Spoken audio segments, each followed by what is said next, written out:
नबी सल्लल्लाहु अलैहि वसल्लम ईद के दिन मस्जिद की तरफ तशरीफ ले जा रहे थे। रास्ते में आपने कुछ बच्चों को खेलते हुए देखा।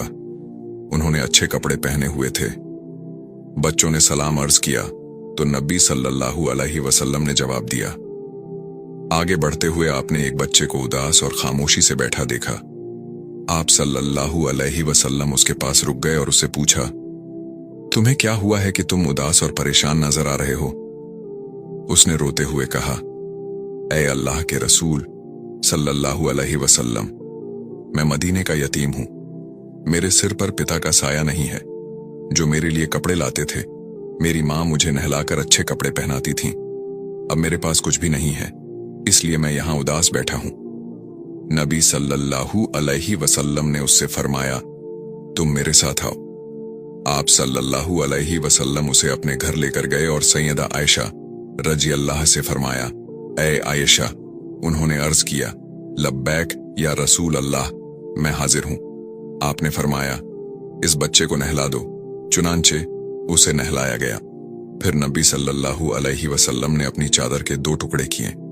एक टुकड़ा उसे तहबंद के रूप में पहनाया और दूसरा उसके बदन पर लपेट दिया। उसके बाद उसके सिर पर तेल लगाकर कंघी की गई।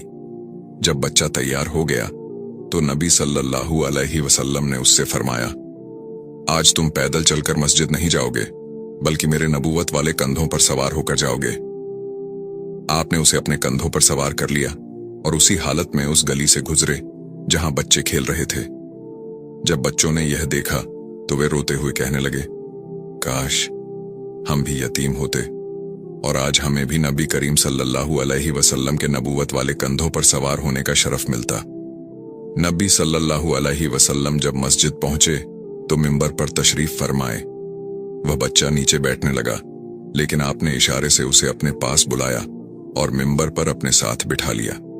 फिर आपने उसके सिर पर हाथ फेरते हुए फरमाया, जो व्यक्ति किसी यतीम की देखभाल करेगा और मोहब्बत व शफकत के कारण उसके सिर पर हाथ फेरेगा तो उसके हाथ के नीचे जितने बाल आएंगे अल्लाह ताला उसके नामे अमाल में उतनी नेकियां लिख देगा।